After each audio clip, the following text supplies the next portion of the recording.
예, 오늘은 이제 주식하면서 한 번쯤은 들어보셨을 순환매에 대해서 이야기를 하고자 합니다. 순환매가 뭔지 명확하게 좀 알려주는 데가 없는 것 같더라고요. 그냥 뭐 테마가 여러 개 돌아가면서 한 번씩 올라간다 이렇게 생각하시는데 그건 극히 일부에 불과하고요. 이 순환매의 장점, 또 특징, 그리고 주의해야 될 점 이런 것들 좀 말씀드려보고 싶고요.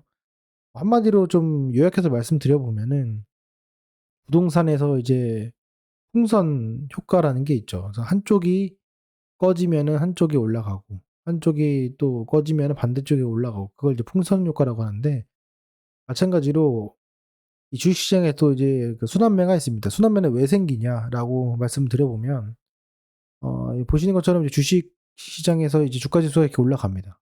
이 주가 지수가 올라가는 여러 가지 이유가 있겠지만은 기본적으로 주식 시장에 돈이 들어오기 때문에 주가가 올라가는 거죠. 그러니까 주식시장이 이렇게 올라가는데 이게 올라가는 것만큼 돈이 계속해서 들어오는 건 아니거든요.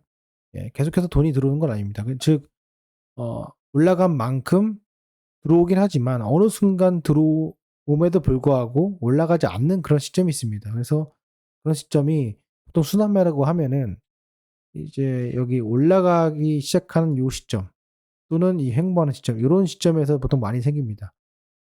결국에는 더 이상 돈이 들어오지 않고 들어온 돈이 어, 계속해서 다른 테마로 옮겨갔을 때 생깁니다. 왜 옮겨갈까를 살펴보면은 결국에는 어떤 종목에 돈이 들어오게 되면은 그 돈에 들어온 테마가 커지게 됩니다. 시가총액이 커지게 돼요. 시가총액이 커지게 되면은 내가 결국에는 한 주를 사기 위해서는 뭐 1,000원이 들었다면은 이제는 뭐 1,200원이 드니까 주가를 더 뛰어 올리기 위해서는 주가가 올라간 만큼 그 이상의 돈이 필요합니다. 그렇게 되면은 이게 그 1차 함수로 이렇게 올라가는 것이 아니라 이게 지수 함수로 올라가는 꼴이 돼요. 그래서 결국 예전에는 이렇게 올라갔는데 나중에는 이제 이렇게 해서 기하급수로 올라갑니다. 그래서 자금이 엄청나게 많이 필요하기 때문에 어느 정도의 그 한계점에 도달했을 때 이 돈이 어 결국에는 다른 테마로 이렇게 옮겨가게 되죠. 그래서 다른 테마로 옮겨가게 되면은 이 테마는 작았기 때문에 이 작은 돈으로도 또 주가가 커질 수밖에 없습니다. 이렇게요. 커지게 됩니다. 이게 반복적으로 돼요. 이게 반복적으로 돌면서 이제 어떤 현상이 생기냐면은 신용이 늘어나게 됩니다. 그러니까 결국에는 이 한 전체적으로 시장에 돈이 들어와 가지고 이 모든 테마가 조금씩 커지는 현상이 있어요. 그런 것들은 순환매가 아니에요. 그러니까 뭐 이천지도 올라가고 조선도 올라가고 방산도 올라가고 이렇게 올라갈 때는 그거는 저는 괜찮다고 봅니다. 근데 그게 아니라 어느 정도 올라갔을 때 더 이상 이제 이 풍선이 더 커지지 않는 그런 시점이 오면은 어 가장 많이 이제 올라갔던 종목들의 테마가 옆 테마로 옮겨가게 되고 그 자금이 올라가게 됩니다. 그리고 이제 이 풍선이 꺼진 이 이전의 테마는 신용으로 채워지게 됩니다. 이런 과정들이 반복이 되면서 신용이 꽉 차게 돼요. 예. 그렇게 되면서 어느 순간 그게 꺼지게 됩니다. 근데 이제 순환매가 이루어지다가 또 자금이 들어올 수가 있거든요. 근데 그런 경우는 뭐가 있냐면은 순환매가 진행이 되면서 신용이 늘어나지 않는 경우입니다. 그게 있고요. 두 번째는 이 테마가 가장 안 좋은 게 뭐냐면요. 이 테마가 있고요. 점점점 테마의 그 전체적인 그 시가총액이 작아지는 경우예요. 그래서 이렇게 작아지는 경우가 생깁니다.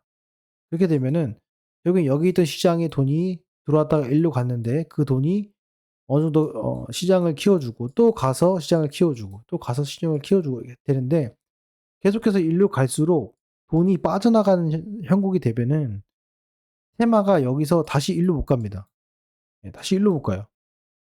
일로 못 가기 때문에 가장 이제 정석적인 거는 최소한 테마가 3 개까지 정도가 계속해서 왔다 갔다, 왔다 갔다 되다가 여기서 이제 소멸하는 경우가 가장 이상적인 거고 이게 계속 이제 뭐 잡주들도 올라가는 그런 이상한 테마까지 가게 되면은 이 시장에 있는 돈이 들어온 사이클은 이제 거의 끝나게 된다. 그래서 순환매라고 하는 것은 그냥 단순하게 2차 전지 올랐다가 반도체 올랐다가 원전 올랐다가 이게 아니라 이런 시스템에 있다.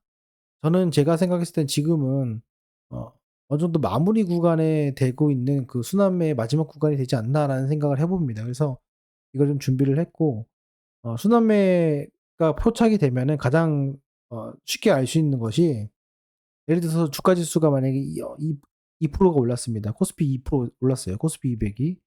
2%가 올랐다는 것은 대부분의 종목들이 쪼금씩은 올라줘야 되거든요.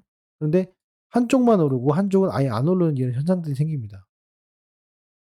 그리고 한 테마에서도 뭐 5%가 올라간 게 있으면 1%도 올라간 게 있고 이렇게 돼야 되는데 여기도 극단적으로 나눠요. 그렇게 되면은 테마 자체에서도 자금이 쏠리게 되고 즉슨 이 테마를 다 채우지도 못하는 정도 수준의 자금이 들어왔다는 거고요. 그리고 이 테마가 꽉 차지면은 다른 테마는 아예 돈이 들어오지 못하는 정도 수준의 자금이 지금 돌고 있다라는 증거기 때문에 이런 것들을 보시고 '아 이게 순환매가 거의 마무리 단계에 와 있구나. 이게 지금 시장에 크게 돈이 있는 게 아니구나. 내가 쉽게 베팅하면 안 되겠구나.'라는 것들을 항상 명심하시면서 들어가시는 게 좋다라는 거 말씀드리면서 오늘 영상 여기까지 하겠습니다. 마치겠습니다. 감사합니다.